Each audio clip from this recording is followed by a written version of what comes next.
ہونا تو یہ چاہیے تھا کہ اپن تیرے کو ابھی بمبئی سے باہر نکال دیتے، لیکن اپنے کو تیرے اندر کا بھی سب پتہ ہے، تیرے کو جولیٹ کی بھی فکر ہے اور اس کے پیچھے جانے کا ہے۔ اپن ابھی تک جو کھوج لگائے ہیں اس سے تو یہی معلوم پڑتا ہے کہ وہ حیدرآباد کی طرف ہی گئی ہیں، لیکن یہ بھی بھوسے کے ڈھیر میں سوئی تلاش کرنے والی بات ہے۔ ایسی تلاش میں نکلنے کے لیے آدمی کے پاس انتظام بھی اچھا ہونا چاہیے۔ اپن اس کے لیے ہی تیرے کو تھوڑا روکے ہیں، اپن سفر کا سارا انتظام کر کے تیرے کو جانے کا بولتے ہیں، تو بس اپنے کو یہ بول کہ کس کس کو اپنے سنگ لے کر جائے گا۔ جواب میں فاروق فوری طور پر کچھ نہ بولا اور یوں ہی سر جھکائے بیٹھا رہا۔ پھر اچانک ہی سر اٹھا کر بولا، مجھے لندن جانا ہے، میں دلدارہ ہو کے واپس آنے کا مزید انتظار نہیں کر سکتا، اور نہ ہی اسے انجام تک پہنچائے بغیر جولیٹ کا سامنا کر سکتا ہوں، اس لیے بہتر ہے کہ اس کے پیچھے جانے کے بجائے آغا کے پیچھے جاؤں۔ جولیٹ کی کھوج میں تم کسی اور کو بھیج دینا۔ وہ اسی نہج پر سوچتا رہا تھا، اس لیے ربن کے سامنے اظہار میں زیادہ مشکل پیش نہیں آئی تھی، لیکن خود ربن ششدر تھا۔ یہ کیا بولتا ہے رے؟ ادھر پردیس میں جا کر کہاں سر پھوڑے گا؟ آغا مل گیا اور تو نے اسے اس کے کیے کی سزا بھی دے دی، تو خود اپنی جان بچانے کو کیا کرے گا؟ سنا ادھر کی پولیس یہاں سے بہت تیز ہے، وہ تیرے کو پکڑ کر حوالات میں بند کر دیں گے اور ادھر کسی کو خبر بھی نہ ہوگی۔ ایسے سینے پر بوجھ لے کر جینے سے بہتر ہے کہ میں کچھ کر کے حوالات میں بند ہو جاؤں۔ رہی پردیس جانے کی بات، تو کہاں کا پردیس؟ یہاں بھی ملکہ کی حکومت ہے اور وہاں بھی۔ اس نے ربن کو قائل کرنے کی کوشش کی۔ حکومت جس کی بھی ہو، دونوں طرف کے حالات میں فرق ہے۔ ادھر انگریزوں کے قدم اکھڑ چکے ہیں، بس کچھ وقت جاتا ہے کہ وہ ادھر سے نکل جائیں گے، لیکن ادھر تو ان کا راج پکا ہے، ادھر تو وہ اپنے قاعدے قانون پر پورا عمل کرتے ہوں گے، اور بچن جیسا کوئی وکیل قانون کو اپنے ڈنڈے سے ہانکنے کے لیے نہیں ملے گا۔ تم یہ کیوں سوچتے ہو کہ میرے ساتھ لازمی کچھ برا ہوگا؟ لندن والوں کی مہارت تمہاری تربیت سے بڑھ کے نہیں ہو سکتی۔ بے فکر رہو، میں کامیابی لوٹوں گا۔ یہاں رہ کر گھٹ گھٹ کر جینے سے تو بہتر یہی ہے نا کہ میں ہاتھ پر چلا کر کچھ دیکھ لوں۔ پر ادھر سب کا پتہ ہے نا تجھے، سالوں کا کیسا تجھ میں دم اٹکا رہتا ہے۔ وہ یہ نہ کہہ سکا کہ میری خاطر نہ چاہ، لیکن اوروں کا احساس ضرور دلایا۔ میں بھی خود کو ان سے الگ نہیں سمجھتا، میرے لیے اب تم لوگ ہی میرا خاندان ہو، مجھے لوٹ کر تم لوگوں کے درمیان ہی آنا ہے، بس مجھے کچھ دن کی رخصت دے دو دادا۔ اس کے لہجے میں ایسی التجا تھی کہ ربن مزید کچھ نہ کہہ سکا اور اس کا شانہ تھپ تھپا کر ہولے سے بس اتنا بولا، چل جیسے تیرا من بولے، اپن تیرے ادھر سے نکلنے کا بندوبست کرتا ہوں۔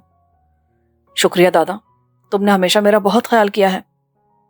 شکریہ بول کر غیروں جیسی بات کی نا تو دوں گا ایک الٹے ہاتھ کا جھاپڑ۔ ربن کی ناراضگی میں بھی محبت تھی۔ فاروق بے ساختہ اٹھ کر اس سے لپٹ گیا۔ ربن نے اپنا سینہ گداس ہوتا محسوس کیا، لیکن بنا کسی جذباتیت کا اظہار کیے دھیرے سے اس کی پیٹھ تھپک کر اسے خود سے الگ کیا۔ اس کا منصب اسے اظہار کی اجازت دیتا ہی کہاں تھا، البتہ فاروق سے جدا ہو کر جاتے ہوئے اس کے دل پر جو گزر رہی تھی اسے وہی جانتا تھا۔ 2 ٹکے کی لڑکی خود کو نوابزادی سمجھتی ہے، آج میں تجھے تیری اوقات یاد دلاؤں گا۔ تیری جیسی ناجائز اولادیں کوٹھوں کی زینت بننے کے لائق ہوتی ہیں۔ اسد اللہ کی طرح کوئی نوابزادہ اپنے گناہ کی نشانی کو ایسے گلے سے نہیں لگاتا۔ نوابوں کے ایسے شوق خاک میں رلنے کے لیے ہوتے ہیں، اور آج میں تجھے رول کر ہی رہوں گا۔ اختر نے ایک ہاتھ سے اس کا منہ دبایا ہوا تھا اور دوسرے سے اسے جکڑے ہوئے انگریزی میں مغلظات بکتا چلا جا رہا تھا۔ جولیٹ بالکل بے خبری میں اس کا نشانہ بنی تھی، اس لیے باوجود مزاحمت کے اس کے چنگل سے نکل نہیں پا رہی تھی۔ اسے یہ خوف بھی محسوس ہو رہا تھا کہ پتہ نہیں اس الگ تھلگ کمرے میں اس دن کی طرح کوئی اس کی مدد کو پہنچ بھی سکے گا یا نہیں۔ وہ بے طرح خود کو چھڑانے کی کوشش کر رہی تھی اور اختر پوری قوت سے اسے اپنی طرف کھینچ رہا تھا۔ اپنی جدوجہد میں مصروف ان دونوں کو علم ہی نہ ہو سکا کہ کب نوابزادی عالیہ کمرے میں داخل ہوئی اور اندر کا منظر دیکھ کر ان کی آنکھوں میں خون اتر آیا۔ غصے سے کھولتے ہوئے انہوں نے کمرے میں ایک نظر دوڑائی تو ان کی نظر لکھائی کی میز پر رکھے سنگ مرمر کے قلم دان پر پڑی۔ یہ قلم دان ایک بحری جہاز کے ماڈل کی شکل میں تراشا گیا تھا اور خاصا وزنی تھا۔ عالیہ نے اسے اپنے دونوں ہاتھوں سے تھام کر پوری قوت سے اختر کے سر پہ پچھلی جانب دے مارا۔ اس کے حلق سے فوراً ایک دردناک چیخ نکلی اور تکلیف کی شدت سے تڑپ کر اس نے جولیٹ کو اپنی گرفت سے آزاد کر دیا۔ اس کی چیخ پر جولیٹ نوابزادی عالیہ کی طرف متوجہ ہوئی۔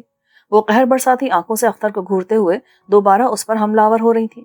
جولیٹ کے دیکھتے ہی دیکھتے انہوں نے اختر کے پہلے سے مجروح ہو جانے والے سر پر ایک وار اور کر دیا۔ اختر جو پہلے وار کے بعد ڈگمگا رہا تھا، اس بار خود کو سنبھال نہ سکا اور تیورا کر نیچے گر گیا۔ جولیٹ نے دیکھا کہ اس کی کھوپڑی کا پچھلا حصہ کھل گیا تھا اور خون اتنی تیزی سے بہہ رہا تھا کہ نیچے بچھے قالین پر فوری طور پر ایک بہت بڑا دھبا نمودار ہو چکا تھا، لیکن عالیہ پر تو شاید جنون طاری ہو گیا تھا۔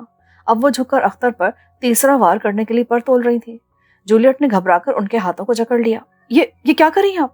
ایسے تو یہ مر جائیں گے۔ ایسے گھٹیا آدمی کا مر جانا ہی بہتر ہے، جسے خاندان کی عزت و ناموس کا کوئی خیال نہیں، اور جو رشتے میں بھتیجی لگنے والی لڑکی کی عزت پر ہاتھ ڈالتا ہے۔ اس کا وجود اس حویلی کے لیے ایک بوجھ ہے۔ عالیہ اس کی گرفت میں بری طرح ہانپتی ہوئی ہذیانی لہجے میں بول رہی تھی۔ اختر وہ شخص تھا جس کے نام انہوں نے اپنی دوشیزگی کے سارے جذبات لکھے تھے اور جسے پانے کے لیے اپنی ذات کی سچائی تک کی قربانی دے ڈالی تھی۔ اگر اختر کے حصول کا معاملہ نہ ہوتا تو وہ کیوں کر جوزفین کے خلاف سازش میں شریک ہوتی؟ اختر کو پانے کے لیے انہوں نے ساری زندگی کی شرمندگی اپنے حصے میں لکھ لی تھی، اور جواب میں کیا پایا تھا؟ بے اولادی کا دکھ، شوہر سے طویل عرصے کی جدائی اور اس کی بے وفائی کے شکوک۔ کوئی انہیں بتاتا یا نہ بتاتا، وہ سمجھ سکتی تھی کہ اختر سنہری زلفوں کی چھاؤں میں رہنے کی خاطر ہی ہمیشہ لندن میں رہنے کو ترجیح دیتا رہا ہے۔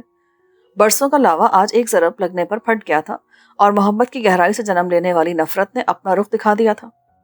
میں مانتی ہوں کہ یہ شخص قابل نفرت ہے، لیکن ایک گھٹیا آدمی کے خون سے اپنے ہاتھ رنگ کر آپ خود کو کیوں مشکل میں ڈالتی ہیں؟ اس کے مرنے سے بات پولیس اور کورٹ تک بھی جا سکتی ہے، اور ایسا ہونے پر آپ کے ساتھ ساتھ اور بہت سے لوگ بھی تکلیف اور مشکل میں پھنس سکتے ہیں۔ جولیٹ نے ان پر سے اپنی گرفت کمزور نہیں کی اور بہت نرمی سے انہیں سمجھانے لگی، ساتھ ہی اس کی نظریں اختر کے وجود پر بھی ٹکی ہوئی تھی۔ نیچے گرنے کے بعد وہ 2-3 بار تڑپا اور پھر ساکت ہو گیا تھا، البتہ اس کے سر سے خون کا اخراج مسلسل جاری تھا، اور اب یہ خون قالین میں جذب ہونے کے بجائے ایک چھوٹے سے تالاب کی صورت میں اختر کے اطراف میں جمع ہوتا جا رہا تھا۔ یہ صورتحال تشویشناک تھی۔ اس نے عالیہ کو چھوڑا اور اختر کی دست درازی کے دوران الٹ کر گر جانے والی کرسی کو سیدھا کر کے اس پر انہیں بٹھاتے ہوئے نرمی سے بولی، آپ یہاں بیٹھیں اور پلیز میرے واپس آنے تک یہاں سے ہلیے گا نہیں۔ عالیہ نے کوئی جواب نہ دیا اور ٹک ٹکی باندھ کر اختر کو دیکھتی رہی۔ جولیٹ نے ایک بار پھر اختر کو دیکھا اور مزید تاخیر کو نامناسب خیال کرتے ہوئے تیزی سے باہر نکل گئی۔ وہ ایک ساتھ 2 سیڑھیاں پھلانگتی نیچے پہنچی اور سیدھی نواب سلیم اللہ کی خوابگاہ کا رخ کیا۔ وہاں طبی عملے کے 2 افراد کے ساتھ صفی اللہ اور اسد اللہ دونوں موجود تھے۔ جولیٹ کے اندر آنے پر دونوں اس کی طرف متوجہ ہوئے۔ اس کے چہرے کے تاثرات ایسے تھے کہ وہ دونوں ہی چونک پڑے۔ کیا بات ہے جولیٹ، آپ اور اس وقت؟ انہوں نے حیرت اور پریشانی کی ملی جلی کیفیت میں اس سے پوچھا۔